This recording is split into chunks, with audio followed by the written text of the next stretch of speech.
Assalamualaikum warahmatullahi wabarakatuh. Alhamdulillahi rabbil alamin. Wassalatu wassalamu ala asrafil anbiya'i wal mursalin wa ala alihi wa ashabihi ajma'in. Ashhadu an la ilaha illallah wa ashhadu anna Muhammadan abduhu wa rasuluh la nabiyya ba'dah.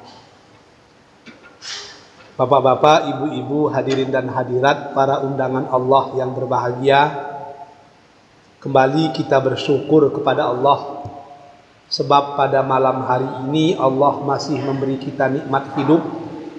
Semoga kehidupan kita hari ini lebih baik dari hari yang lalu, kehidupan kita hari esok akan lebih baik dari hari kini.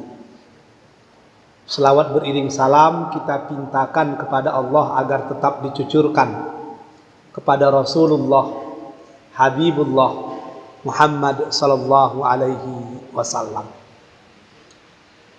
Bapak-bapak dan ibu-ibu yang dirahmati Allah, tadi sebelum kemari istri saya bertanya, apa memang ada perjanjian saya dengan malaikat Mikail yang menurunkan hujan ini malaikat apa? Yang lama pula enggak apa ini? Kenapa setiap Rabu malam itu hujan terus? Apa udah bikin MOU atau belum? Saya bilang kebetulan saja itu. Bapak-bapak dan ibu-ibu yang dirahmati Allah, kita teruskan pengajian kita tentang penyakit hati.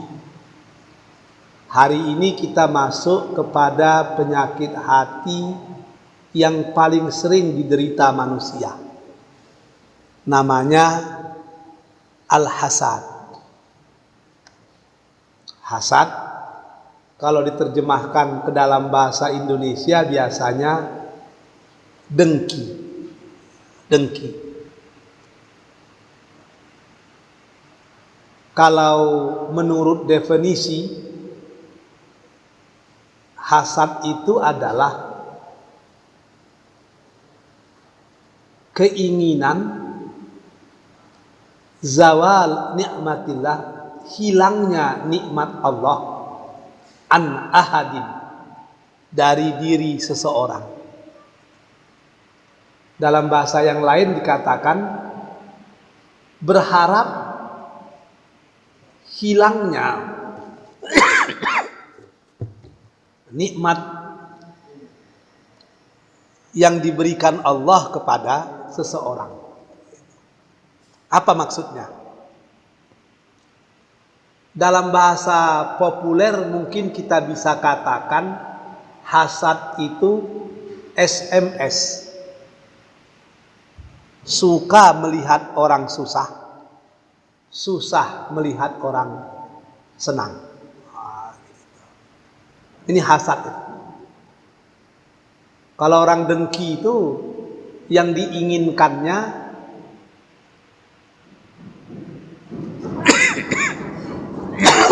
yang diinginkannya nikmat Allah itu hanya ada pada dirinya. Orang lain jangan sampai mendapatkan nikmat tersebut. Itu bahaya itu. Padahal dalam Islam itu kalau kita ingin maju, jangan padamkan lampu orang, tapi perkuatlah lampu kita. Kalau orang hasad tidak, dia justru menginginkan dia sendiri yang baik, orang lain tidak baik. Dia sendiri yang berhasil, orang lain biarlah gagal. Hasad ini bahaya. Orang yang dengki itu nampaknya dia menyusahkan orang lain. Tapi sesungguhnya orang yang dengki itu, kedengkiannya akan merusak dirinya sendiri. Maka kalau orang dengki, naik pangkat orang, dia yang demam itu. Mudah rezeki orang, dia yang susah. Dulu saya suka itu nonton sinetron. Di awal-awal saya suka, tapi sekarang udah tidak suka lagi. Tukang bubur naik haji. Ada satu tokoh antagonisnya yang sangat dengki itu. Takut dia kalau haji apa nama itu? Yang pergi ke Mekah tidak balik-balik lagi itu. Haji apa nama itu? Haji Sulam ya. Haji Sulam itu dapat rezeki, dia yang sakit kepala. Orang makin kaya, dia yang makin stres. Itu yang hasad itu. Tapi semenjak dia pergi haji tidak pulang-pulang lagi, saya pun tidak menonton lagi. Sekarang udah macam-macam, udah hilang nilai-nilai edukasinya. Sehingga kalau di rumah saya punya TV hanya tinggal 2 program yang saya tonton, Upin dan Ipin dengan main bola. Itulah tinggal lagi. Yang lainnya udah sakit kepala kita. Orang yang dengki, hasad itu nampaknya menyusahkan orang, tapi sesungguhnya menghancurkan dirinya sendiri. Dia menginginkan kenikmatan yang didapatkan orang lain itu hilang. Cukup dia sendiri yang merasakan nikmat. Lalu dia berharap tidak ada orang yang seperti dia. Itu kan masalah itu. Kadang-kadang hasad itu bisa menimbulkan perbuatan yang lebih buruk lagi. Kalau di kantor kadang-kadang agar kita tetap pada jabatan tertentu, orang lain tidak boleh di situ, apa yang terjadi? Semaraklah orang hidup di dunia perdukunan. Macam-macam dibuat orang kalau udah berkawan dengan setan. Adalah tempat duduk kawan dicuci dengan air pembasuh jenazah, macam-macam itu. Kalau menjual, menggaleh, sama-sama punya rumah makan, tengok orang maju, kita ndak juga maju, macam-macam lah dibuat itu. Ditanamlah kain kapan, ditanamlah kain pengikat kapan itu di depan kedai orang. Sehingga orang kalau mau nengok kedai itu macam nengok kuburan, macam-macam itu. Nasi dimasak, ndak masak-masak, gulai dimasak, baru sebentar udah basi, macam-macam itu. Orang kayu tanam pandai lah itu biasanya itu. Orang kayu tanam pintar itu. Orang piaman jago-jago biasanya itu. Itu dengki. Akhirnya dengki itu ya larinya ke hal-hal yang tidak baik. Dan setan sangat suka itu. Maka ayat qul a'udzu birabbil falaq itu min syarri ma khalaq wa min syarri ghasikin wa min syarri naffasat wa min syarri hasidin idza hasad. Kalau orang udah dengki dengan kita, masalah itu. Semua dilakukannya. Kadang-kadang tidak logika itu. Tapi itulah bahaya dengki. Jadi yang perlu kita ingat, dengki itu adalah keinginan agar nikmat yang ada pada orang itu hilang. Orang itu mendapatkan kesusahan, hanya kitalah yang mendapatkan kebahagiaan. Dalam Islam ada yang disebut dengan ghawailul hasad. Ghawailul hasad ini maksudnya adalah ada beberapa aspek yang akan terjadi, yang akan kita terima kalau kita menyimpan sifat dengki tadi. Yang pertama, ifsadut ta'at. Orang yang dengki itu lenyap, binasa semua ketaatan yang dimilikinya. Ini yang dikatakan Rasul Shallallahu Alaihi Wasallam dalam hadis yang diriwayatkan Imam Abu Daud iyyakum wal hasad fa innal hasada ya'kulul hasanat kama ta'kulun narul khatab. Hati-hatilah kamu dengan sifat dengki, karena sesungguhnya sifat dengki itu membakar, memakan semua kebaikan yang kamu miliki, seperti mana api membakar kayu bakar.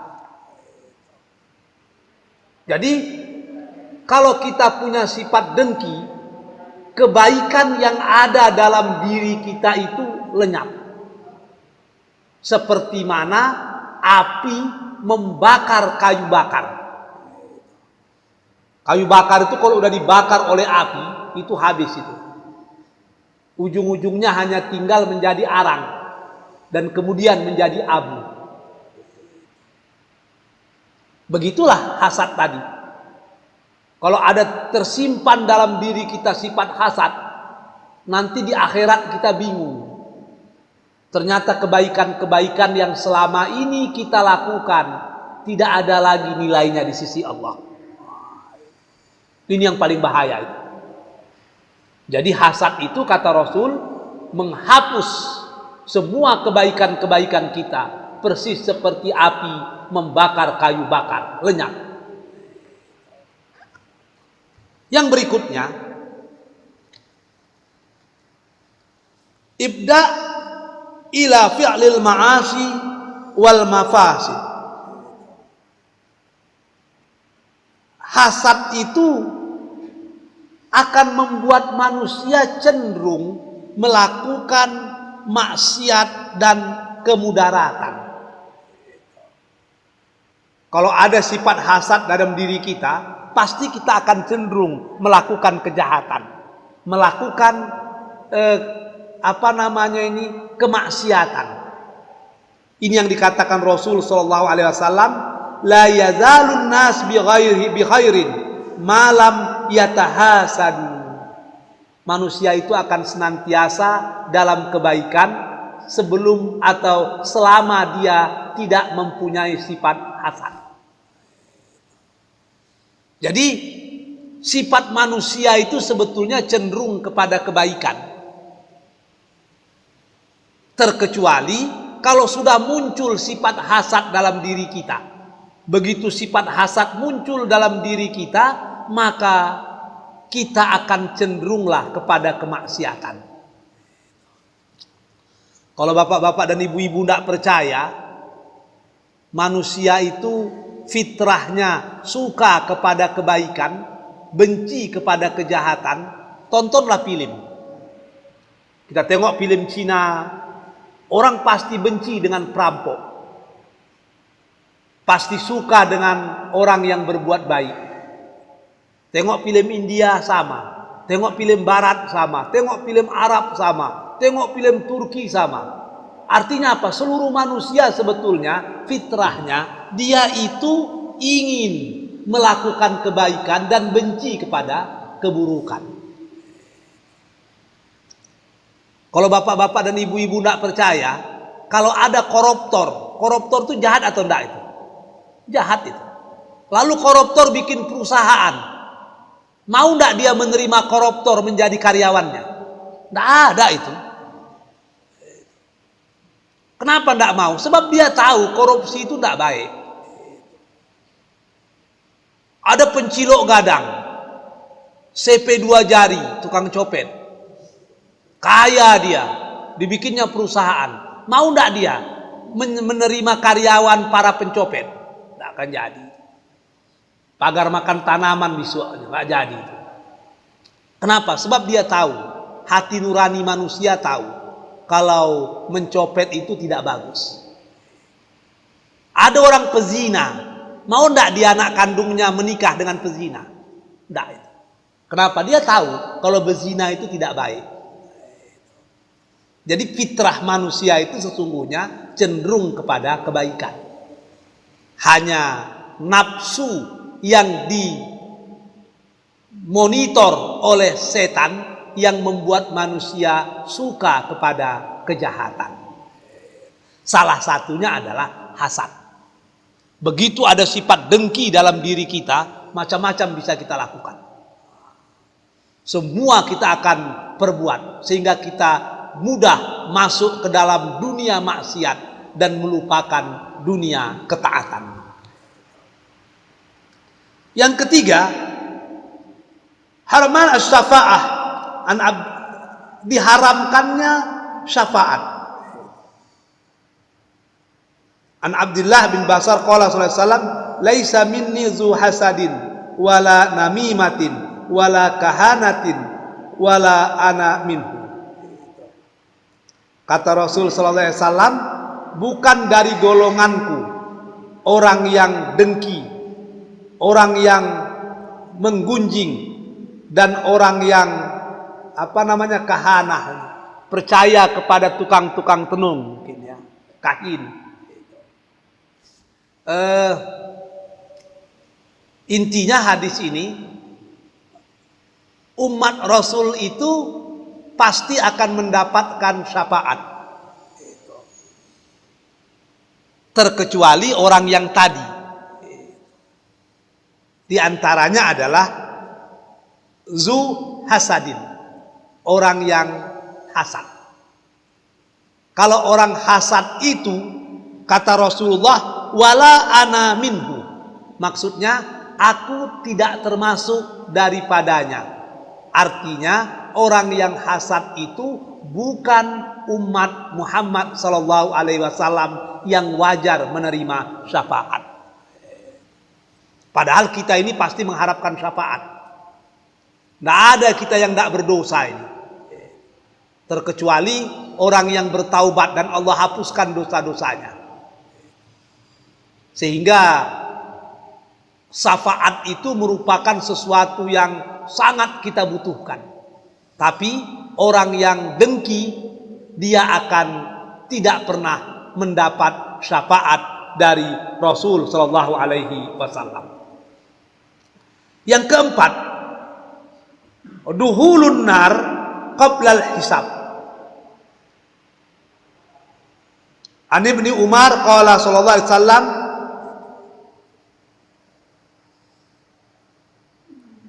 apa kata Ibnu Umar sini? Ada beberapa kelompok yang akan masuk neraka sebelum dihisab. Ditanya pada waktu itu, yang pertama adalah al-umara bil jur, pemimpin yang semena-mena, wal arabu bil asabiyah, orang Arab yang bangga dengan kearapannya. Artinya ada orang-orang Arab itu yang memang dia menganggap mulia daripada orang lain. Padahal Rasul menyatakan tidak ada beda orang Arab dengan orang Ajam. Yang membedakan adalah takwa. Dalam beberapa hadis dan ayat Quran banyak diceritakan itu. Di antaranya dalam ayat Quran dikatakan inna akramakum indallahi atqakum. Jadi yang paling mulia itu bukan keturunan, tapi ketakwaan. Cuman banyak orang-orang Arab itu sekarang udah kurang lah. Dulu-dulu itu kalau menganggap dirinya Arab, keturunan Wan, keturunan Said, Syarifah, itu menganggap dia orang Arab dan menganggap setiap orang Arab itu keturunan Rasulullah. Sehingga dia lebih dari yang lain. Padahal banyak juga orang Arab yang keturunan Abu Jahal, tapi dia hanya sampai kepada Rasulullah. Jadi orang Arab yang asabiyah gitu. Yang berikutnya dikatakan di sini wal ulama bil hasad, rawahu ad-Dailami. Jadi ada 6 kelompok yang akan masuk ke dalam surga tanpa dihisab. Di antaranya itu adalah ulama-ulama yang hasad. Memang penyakit ulama itu kadang-kadang hasad. Kalau ada ustadz lain yang lebih hebat dari dia, itu macam-macam terjadi. Memang berat, cobaannya itu berat itu. Ustadz bilang begini, ustadz yang sana bilang begitu.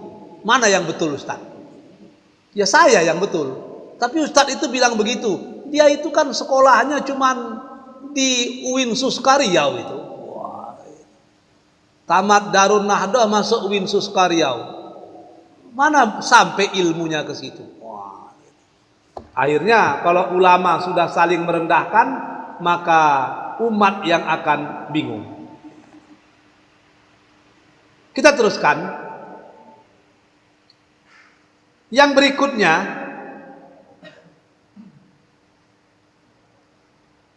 at-ta'ab wal ham min ghairi fa'idah. Orang yang dengki itu, yang hasad itu akan letih sendiri itu. Senjata makan tuan itu. Dia akan capek sendiri. Dia benci dengan orang, dia dengki dengan orang, dipikirkannya betul-betul. Orang yang didengkinya itu rileks saja, dia itu yang stres. Maka orang yang hasad itu kedengkiannya akan merusak dirinya sendiri. Nah, itu masalahnya. Kita dengki dengan seseorang, semua kita perhatikan, kita ejek dia. Padahal yang orang yang kita dengki itu diam-diam, senyum-senyum aja dia. Kita doakan dia jatuh, semakin naik dia. Kita doakan dia bangkrut, semakin makmur dia. Akhirnya kita letih sendiri. Stres kita dibuatnya. Maka itulah yang akan diterima oleh orang-orang yang dengki. Yang berikutnya, amyul qalb. Hasad itu akan membutakan hati. Orang yang dengki itu hatinya buta. Dia kadang-kadang tidak lagi bisa membedakan yang hak dan yang batil, yang benar dan yang salah, pantas atau tidak, wajar atau tidak. Hatinya sudah buta. Kalau hati sudah buta, maka mata pun pasti ikut buta. Maksud buta di sini, buta menerima kebenaran. Jadi terlalu banyak aspek-aspek yang akan terjadi pada diri kita andai kata kita melakukan atau mengamalkan atau memelihara sifat dengki dalam diri kita. Dan yang paling berat menurut saya adalah orang yang dengki itu dia akan masuk ke dalam neraka sebelum dihisab. Itu kan paling berat itu. Artinya tidak berlaku kaedah ilmu hukum, semua orang innocent, tidak bersalah, sehinggalah hakim menyatakannya guilty, bersalah. Tapi kalau orang hasad tidak sampai ke situ, tidak lagi ada pertimbangan apa-apa, sebelum lagi dihisab dia sudah masuk ke dalam neraka. Jadi bapak-bapak dan ibu-ibu yang berbahagia, sifat dengki atau hasad ini mestilah kita tinggalkan jauh-jauh dari diri kita. Kita teruskan. Apa yang menyebabkan orang dengki?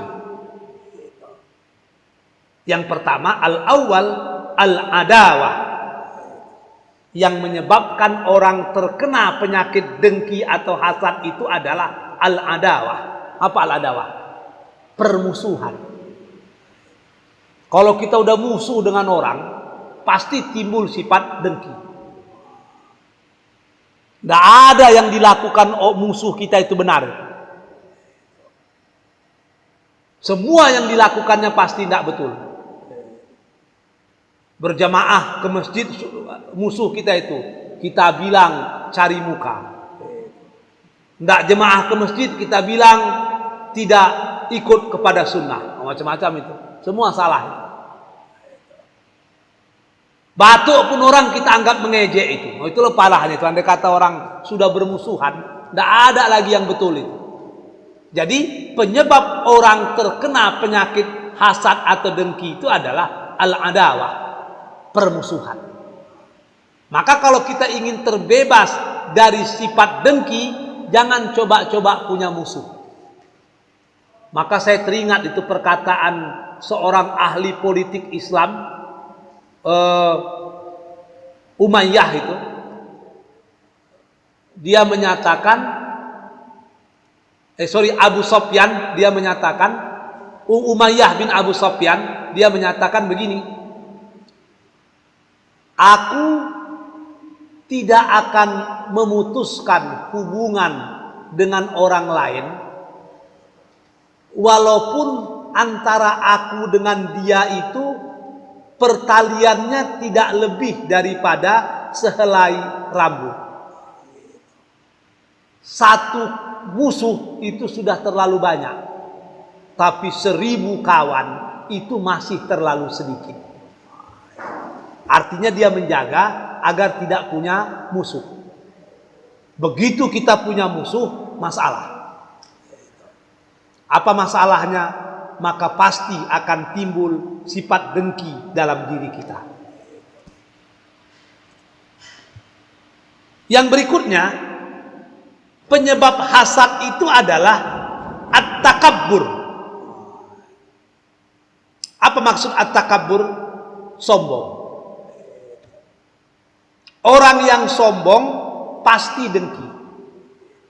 Kenapa? Sebab orang sombong, dia menganggap dirinya besar.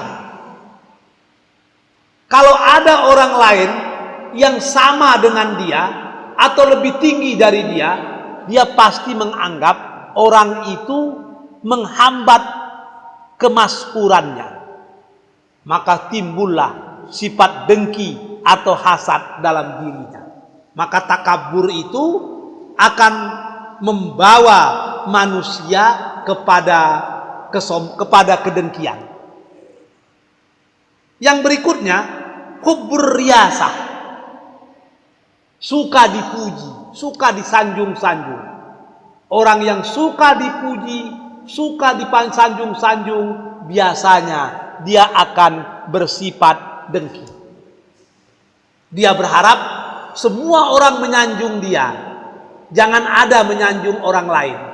Begitu ada orang lain yang rasa-rasanya levelnya sama dengan dia, maka dia akan merasa keberatan. Dia akan merasa ada saingan. Hal itu akan menimbulkan dendam kesumat dalam dirinya. Inilah yang disebut dengan dengki. Jadi bapak-bapak dan ibu-ibu yang berbahagia, demikian bahayanya sifat dengki atau hasad ini, sehingga kita disuruh untuk berhati-hati dan mau membersihkan diri kita dari sifat dengki. Bagaimana cara agar kita terbebas dari sifat dengki itu? Yang pertama, seperti yang pernah kita ulang-ulang, kalau kita mau terhindar dari penyakit dengki itu, tawaddu'lah, rendah dirilah, rendah hatilah. Rendah diri tidak boleh, rendah hatilah. Yakini kalau yang kita miliki ini sebenarnya tidak lebih dari titipan Allah kepada kita. Kalau sampai kepada peringkat tawaddu' macam ini, insya Allah sifat hasad itu akan hilang dari diri kita. Apa yang mau kita dengkikan? Kalau kita sudah menganggap kita bukan siapa-siapa dan tidak punya apa-apa. Saya sering mengingat-ingat itu kan. Badan yang ada sekarang ini saja pun, ini sesungguhnya di luar wewenang kita. Apa yang mau disombongkan? Mata makin lama makin kabur. Kesehatan makin lama makin menurun. Dulu rambut hitam, tidak bisa kita tahan agar dia tidak berubah. Tidak bisa itu. Saya ingat itu ketika saya mahasiswa, dari Padang naik Honda ke Pekanbaru, pakai baju kaos tipis, aman itu. Sekarang dari Panam ke Masjid Agung An-Nur, jangan coba-coba pakai kaos tipis. Datang kemari 1 jam, itu demamnya 1 minggu itu. Wah, udah nggak sanggup lagi. Udah terasa itu. Tanya dengan Pak Faisal ini. Kalau dulu waktu umur 40 Pak Faisal, wah. Sekarang hujan rintik-rintik, belum kena hujan udah demam. Udah nggak ada, sebetulnya nggak ada. Yang perlu kita agung-agungkan pada diri kita itu nggak ada. Kalau sampai pada peringkat itu, wah, hilanglah sifat hasad pada diri kita. Sebab yang kedua, kalau kita mau terhindar dari sifat hasad, selalu melihat ke diri, jangan melihat ke orang lain. Wa fi ampusikum afala tubsiru. Tengok kekurangan diri. Kalau kita sudah selalu melihat kekurangan diri, kita tidak punya waktu melihat kekurangan orang lain. Jadi sering-seringlah melihat cacat diri. Terlalu banyak kecacatan-kecacatan yang sesungguhnya kita miliki. Kalau itu kita amati, kita perbaiki, kita tidak punya waktu untuk melihat kecacatan orang lain. Yang terakhir, yang paling penting sebetulnya obat dari segala obat itu, sering-seringlah mengingat mati. Kalau kita sering mengingat mati, takut kita berbuat dosa itu. Saya tadi ngantar kawan ke Jalan Karyawan, lewat Masjid Arafah, saya sembahyang maghrib di situ. Mau keluar saya tengok ada orang meninggal ya, ada kain putih. Lewat saya ada orang yang saya kenal. Siapa meninggal? Si Anu. Muda Ustaz. Umur 43 tahun. Lama saya termenung. Saya udah 46. Walaupun casingnya masih 26 kan. Dia 43 sudah meninggal gitu kan. Artinya udah harus hati-hati juga ini. Kalau saya yang 46 sudah hati-hati, apalagi Pak Faisal yang hampir 60, itu udah ngeri-ngeri. Setiap tidur harus berpikir kalau memang malam ini apa yang terjadi. Kalau udah ingat mati itu nggak ada sifat dengki lagi. Apa yang mau didengkikan? Kematian setiap saat bisa memanggil. Kalau kita ingat mati, wah, takut kita buat macam-macam di dunia ini. Maka bagi orang-orang sufi, zikrul maut, mengingat mati itu merupakan satu kebaikan. Dan Rasul juga menyuruh kita agar kita selalu mengingat kematian. Saya rasa sebagai pengantar itu yang bisa saya sampaikan. Insya Allah kita perluas dan perdalam dalam sesi tanya jawab. Kalau ada bapak-bapak dan ibu-ibu yang ingin bertanya, saya persilahkan dengan segala hormat.